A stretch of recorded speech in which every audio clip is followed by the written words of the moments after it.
नमस्कार, आप देख रहे हैं देवभूमि दिन भर। मैं हूं आपके साथ कीर्ति बिंदल।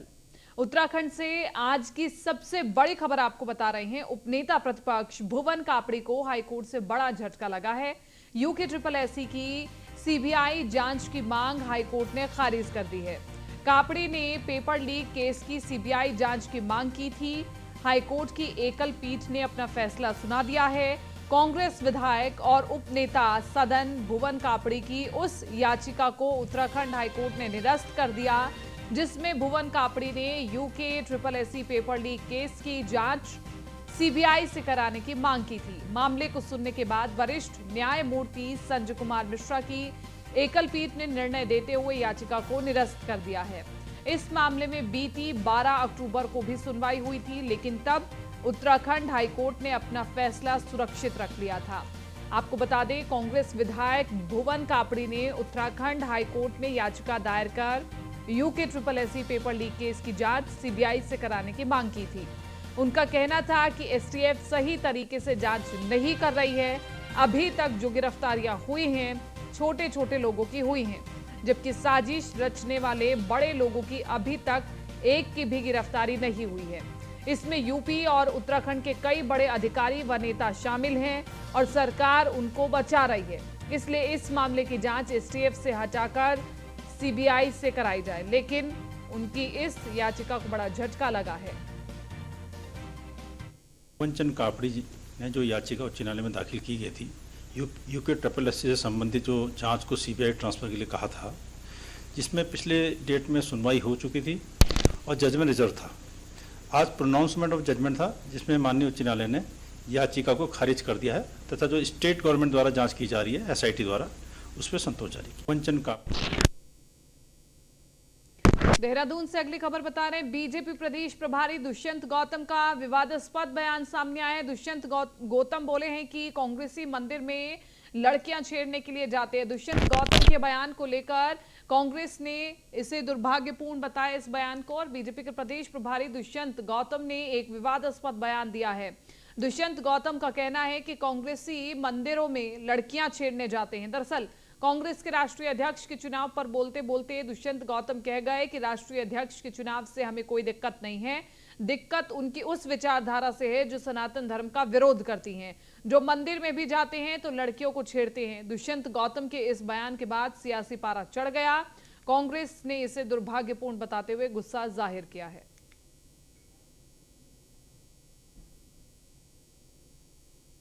कांग्रेस की जो विचारधारा है, सनातन धर्म का विरोध करना, मंदिरों में लड़कियों को छेड़ने जाते हैं, भगवान राम थे ही नहीं, और उसी परिपाटी का वो अध्यक्ष ढूंढने की कोशिश कर रहे हैं।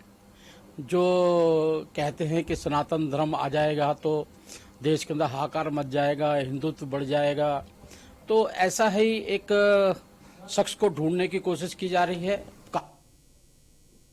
21 और 22 अक्टूबर को उत्तराखंड के दौरे पर रहेंगे प्रधानमंत्री मोदी। बद्रीनाथ केदारनाथ धाम में पूजा करेंगे प्रधानमंत्री मोदी, और बद्रीनाथ केदारनाथ रोपवे प्रोजेक्ट का भी शिलान्यास करेंगे।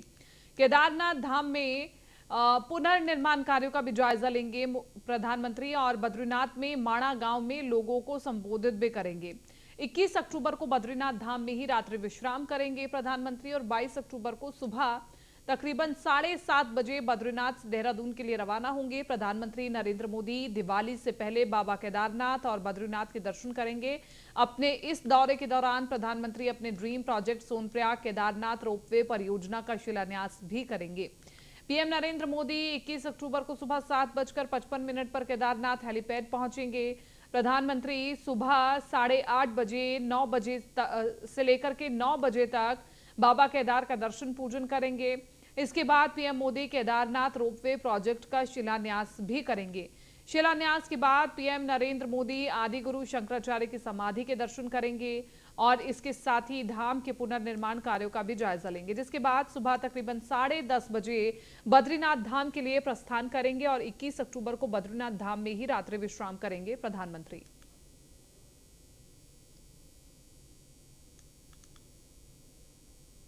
तो ये हम आपको केदारनाथ बद्रीनाथ में प्रधानमंत्री नरेंद्र मोदी का मिनट टू मिनट कार्यक्रम बता रहे हैं, और इसी के साथ साथ केदारनाथ में पुनर्निर्माण कार्यों का जायजा लेंगे प्रधानमंत्री नरेंद्र मोदी।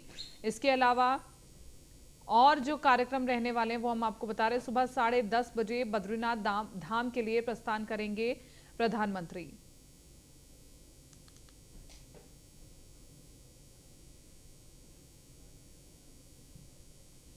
प्रधानमंत्री मोदी के बद्रीनाथ धाम के दौरे से पहले सूबे के मुख्यमंत्री पुष्कर सिंह धामी व्यवस्थाओं का जायजा लेने के लिए बुधवार सुबह बद्रीनाथ धाम पहुंचे। इस दौरान मंदिर समिति के कर्मचारियों ने सीएम का हेलीपैड पर स्वागत किया। साथ ही सीएम ने मास्टर प्लान के कार्यों की जानकारी ली।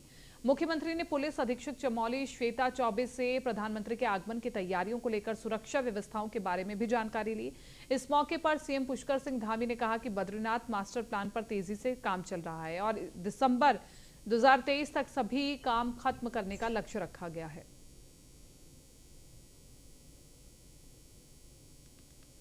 प्रधानमंत्री जी का 21 अक्टूबर का कार्यक्रम प्रस्तावित है।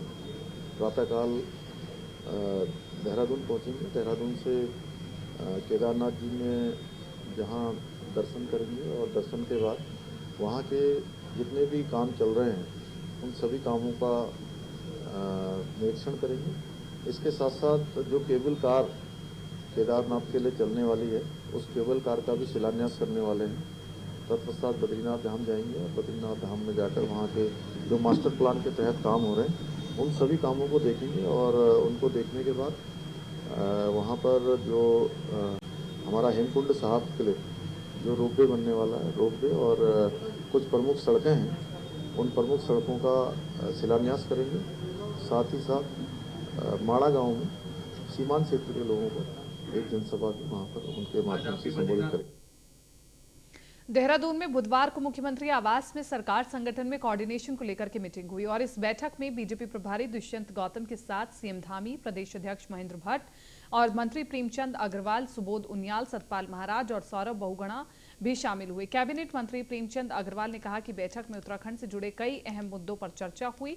वहीं बीजेपी के प्रदेश प्रभारी दुष्यंत गौतम ने कहा कि मुख्यमंत्री और मंत्रियों के साथ हुई बैठक महज संगठन को और मजबूत बनाने के उद्देश्य से की गई थी। लगातार हम कल से यहाँ पर हैं। अनेक विषयों को लेकर संगठन को किस प्रकार से मजबूत किया जा सकता है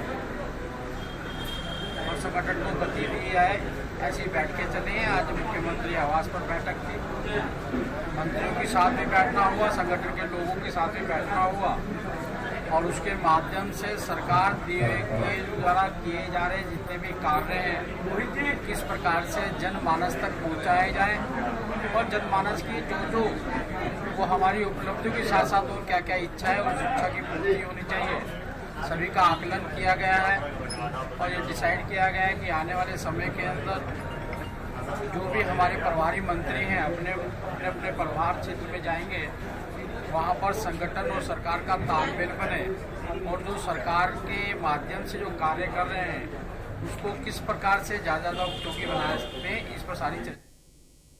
मल्लिकार्जुन खड़गे कांग्रेस के नए अध्यक्ष बन गए हैं। 24 साल बाद पार्टी की बागडोर एक ऐसे नेता के पास है जो गांधी परिवार से ताल्लुकात नहीं रखते हैं।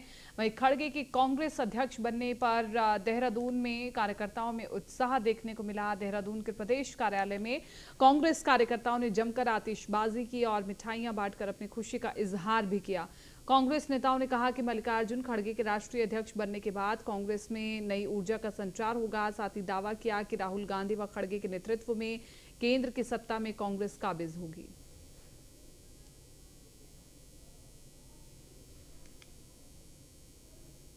आदरणीय मल्लिकार्जुन खड़गे जी राष्ट्रीय अध्यक्ष बन गए हैं कांग्रेस पार्टी के। उनको हमारी ओर से हार्दिक बधाई, शुभकामनाएं। एक दलित नेता जिसने 1969 में कांग्रेस को ज्वाइन किया, मजदूरों की लड़ाई लड़ने वाला ये नेता मल्लिकार्जुन खड़गे 1972 में पहली बार विधायक बने और तब से 9 बार लगातार विधायक और 3 बार सांसद रहे और वर्तमान में राज्यसभा के सांसद हैं। उनको हमारी बहुत बहुत शुभकामनाएं हैं।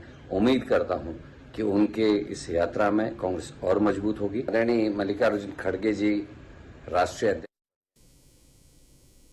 उत्तराखंड विधानसभा के अध्यक्ष रितु खंडूड़ी ने कोटद्वार में भारी बारिश के बाद क्षतिग्रस्त हुए सुखौरा पुल के मरम्मतीकरण कार्य का विभागीय अधिकारियों के साथ मौके पर स्थलीय निरीक्षण किया।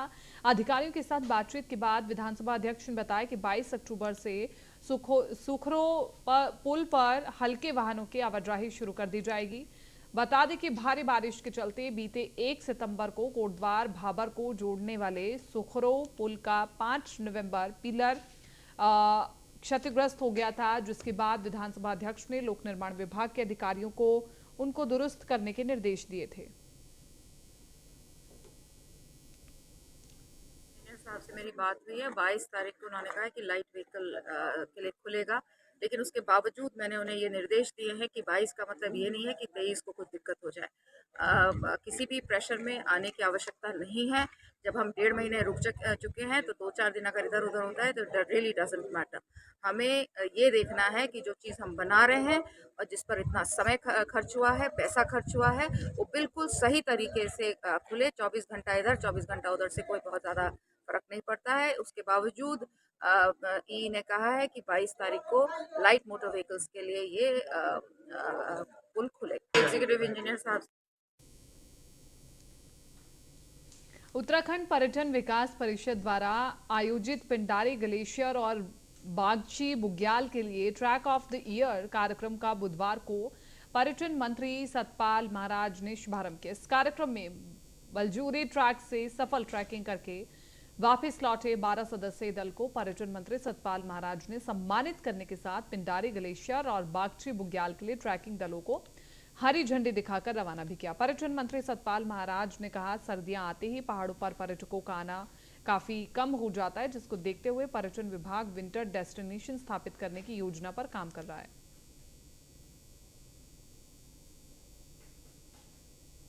डेस्टिनेशन को बढ़ावा देने के लिए हमारे बहुत से हमने कार्य किए हैं, जिसके अंदर की यमुनोत्री की पूजा खरसाली में होती है और गंगोत्री की पूजा मुखबा में होती है, केदारनाथ की पूजा ऊखीमठ में होती है, बद्री विशाल की पूजा पांडुकेश्वर और जोशीमठ में होती है। तो ये जो भी विंटर डेस्टिनेशन है, जहाँ जहाँ शीतकालीन पूजा होती है, उन स्थानों को हम प्रचारित प्रसारित कर रहे हैं, जिससे कि हमारा विंटर डेस्टिनेशन जो है, विंटर टूरिज्म आगे बढ़े, विंटर डेस्टिनेशन हमारे और भी उनका प्रचार प्रसार हो और नीति घाटी के अंदर जो टिमरसन महादेव बनता है, उसका भी हम प्रचार प्रसार करने जा रहे हैं। ट्रैकिंग से हमारे पहाड़ों के अंदर रोजगार बढ़ेगा, बच्चों को रोजगार मिलेगा। तो ये बहुत ज़रूरी है कि हमारे गढ़वाल और कुमाऊं के अंदर जो ट्रैकर्स हैं, ये इसमें सहभागिता निभाएं और हमारे ट्रैक्स को जो है फिर से। प्रदेश के शहरी विकास मंत्री प्रेमचंद अग्रवाल ने शहरी विकास विभाग द्वारा आयोजित 1 दिवसीय कार्यशाला में शिरकत की। इस कार्यशाला में देहरादून, रुड़की, मुनि की रेती, चंबा, ऋषिकेश, हरिद्वार, रुद्रपुर, हल्द्वानी और रामनगर जैसे 9 निकायों से आए प्रतिनिधियों और अधिकारियों को भी स्वच्छता के क्षेत्र में अलग अलग श्रेणियों में सम्मानित किया गया। 9 निकायों में से 4 निकायों देहरादून, रुड़की, मुनि की रेती, चंबा जैसे निकायों को ODF++, जबकि बचे 5 निकायों को ऋषिकेश, रुद्रपुर, हल्द्वानी और रामनगर को सेप्टेज मैनेजमेंट के लिए सम्मानित किया गया।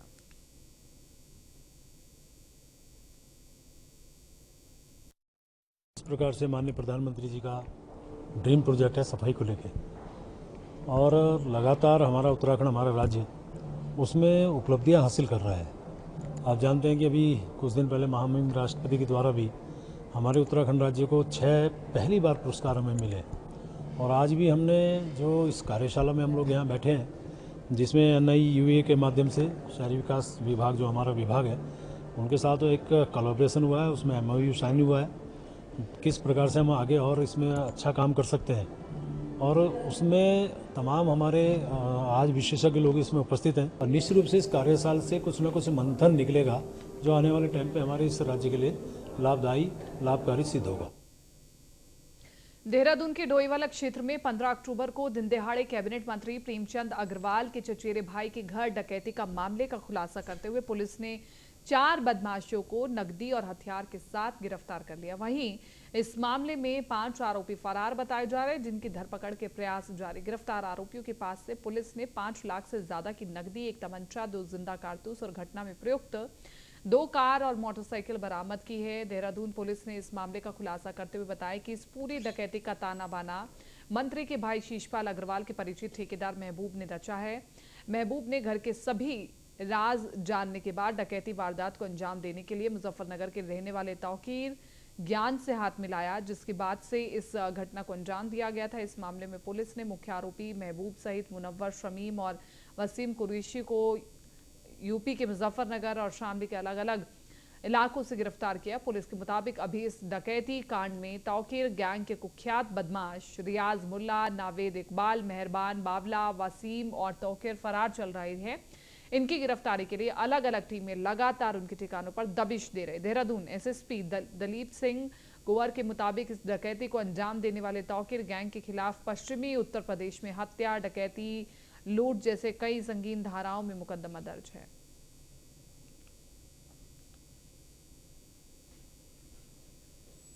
डकैती की घटना घटी थी डुबईवाला में। इसमें 4 अभियुक्त पकड़े गए हैं, महबूब, मुनव्वर, शमीम और तहसीन। इसमें जो घटना में प्रयुक्त हमारे जो 4 गाड़ियाँ थी, 4 गाड़ियों में से 5 गाड़ियों में से 4 हमने बरामद कर ली हैं। एक मोटरसाइकिल, एक स्कूटी, एक स्विफ्ट कार और एक इको स्पोर्ट्स। इसमें घटना में प्रयुक्त एक तमंचा 12 बोर और जो 2 जिंदा कारतूस वो बरामद कर लिया है। घटना से अभियुक्तों से अभी तक 5,19,600 रुपये की बरामदगी हुई है। महबूब इसमें मेन षड्यंत्र करता था, महबूब और मुनव्वर, और इसके जो इसमें गैंग इन्वॉल्व किया गया था वो तौकीर गैंग था। इसमें रियाज मुल्ला, नावेद इकबाल, मेहरबान बावला, वसीम और तौकीर ये एब्सकॉन्ड चल रहे हैं, एफआईआर हैं। इनके घरों में हमने दबिश दी है। यूपी पुलिस के साथ हमने दबिशें दी हैं घरों में, अभी भी तलाश कर रहे हैं। बहुत जल्दी इनकी भी गिरफ्तारी की जाएगी। डकैती की घटना उधम सिंह नगर जिले के पुलिस क्राइम के ग्राफ को नीचे करने के बजाय बीजेपी नेताओं की वंदना करने में लगी हुई है, जिसे जिले में 24 घंटे के भीतर जेएश ब्लॉक की पत्नी और खनन कारोबारी की हत्या हो गई। वहां के पुलिस अपराधियों को पकड़ने के बजाय बीजेपी के पूर्व विधायक राजेश शुक्ला का जन्मदिन मनाने में व्यस्त है। इतना ही नहीं, उत्तराखंड पुलिस के जवान वर्दी में बीजेपी नेता राजेश शुक्ला के पैर तक छू रहे हैं। ये बात ऐसे ही नहीं कही जा रही, बल्कि इससे जुड़ा एक वीडियो सामने आया है, जिसके बाद डीआईजी ने कड़ी कार्रवाई करते हुए तीनों पुलिसकर्मियों का पिथौरागढ़ ट्रांसफर कर जांच के आदेश दिए हैं।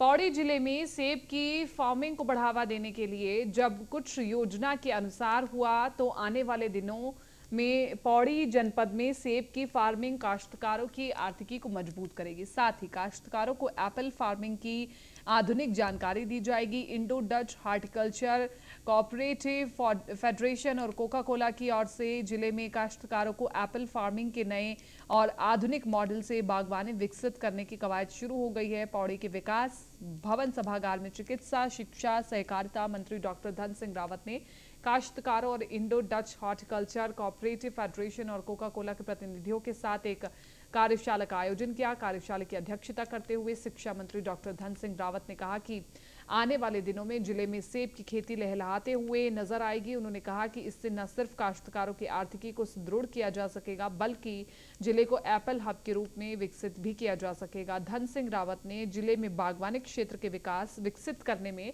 विभागों, निजी संस्थानों और स्थानीय मशीनरी को समन्वय बनाकर कार्य योजना तैयार करने को कहा है। खिरसू ब्लॉक है, पाबो ब्लॉक है और थैलीसैंड ब्लॉक है। यहाँ जो क्लाइमेट है तो वो सेब की खेती के लिए बहुत अच्छा है, और मैं आज चड्डा जी को धन्यवाद देना चाहता हूँ, एप्पल मिशन को भी, कि मेरे बुलाए पे आज यहाँ आए थे। और हम इस साल कोका कोला की CSR से और चड्डा जी की कंपनी की तरफ से 100 बगीचे लगाने का हमने टारगेट दिया है। कोई भी किसान उसमें अप्लाई कर सकता है, और कोऑपरेटिव विभाग उसको 0% पे जो है 1.5 या 2 लाख रुपए जो भी लेना चाहेगा उसको ऋण भी देगा। और आज जिलाधिकारी, CDOs और हमारे जिला पंचायत के अध्यक्ष सब लोग हम यहाँ पे हैं। मैं कह सकता हूँ कि पौड़ी ज़िले में एक हम नई शुरुआत कर रहे हैं। अब सरकार की तरफ से हम पूरा सहयोग है, जो काश्तकार लगाना चाहेंगे उनको भी करें। जो सेब की खेती है ये अब लो हाइट में भी होती है। हालांकि यहाँ ऐसा लो हाइट नहीं है, लेकिन बहुत सारे क्षेत्र हैं जो लो हाइट है। कोई ऐसे क्षेत्र हैं जहाँ 1000 मीटर, तो 1000 मीटर वाले किसान के लिए बड़ा सुनहरा अवसर है कि वो अपने ज़मीन में भी सेब लगा सकता है। 1000 से 2500 तक गाला जो वैरायटी है वो बड़ी कामयाब है, और गाला का दाम भी कम ज़्यादा मिलता है और पहले बाज़ार में आ जाता है, तो इसलिए अधिकतम दाम मिलता है। ये जो युवाओं का रोजगार पलायन होता है केवल पैसे के लिए ही तो होता है। बाहर नौकरी करते हैं तो पैसा मिलता है, लेकिन हम ये कहते हैं बहुत स्पष्ट तरीके से कि 5 नाली का किसान यदि खेती करता है तो उसको 4 लाख रुपए का प्रॉफिट होता है साल में। त्योहारी सीजन को देखते हुए जिला प्रशासन पूरे तरीके से अलर्ट मोड पर है। जिलाधिकारी सोनी का कहना है कि दीपावली के त्योहार को देखते हुए जिला प्रशासन की तरफ से तैयारियां पूरी कर ली गई हैं और विभागीय अधिकारियों को दिशा निर्देश दिए गए हैं कि बाजारों में त्योहारी सीजन देखते हुए अतिक्रमण ना होने पाए। इसके साथ ही उन्होंने कहा सभी अधिकारियों को निर्देश दिए गए हैं कि वो अपने अपने क्षेत्र की मॉनिटरिंग करने का काम करें। साथ ही उन्होंने ये भी बताया कि व्यापार मंडल के पदाधिकारियों के साथ बैठक हुई है जिसमें दुकानें चिन्हित करने के स्थान पर लगाने के दिशा निर्देश दिए गए हैं। अभी हम लोगों ने सभी अधिकारियों की ड्यूटी लगा दी है दिवाली के पर्व पे, जैसे हम लोग हमेशा लगाते आए हैं। प्लस हमने व्यापार मंडल के साथ भी बैठक कर ली थी। जो रेस्ट्रिक्टेड एरिया हैं और कहाँ लगानी है दुकानें, उस पर एक विस्तृत बैठक हम लोगों ने कर ली है और हम पूरी तैयारी हमने कर ली। फिलहाल इस बुलेटिन में मेरे साथ इतना ही, लेकिन आप बने रहिए न्यूज़ 1 इंडिया के साथ।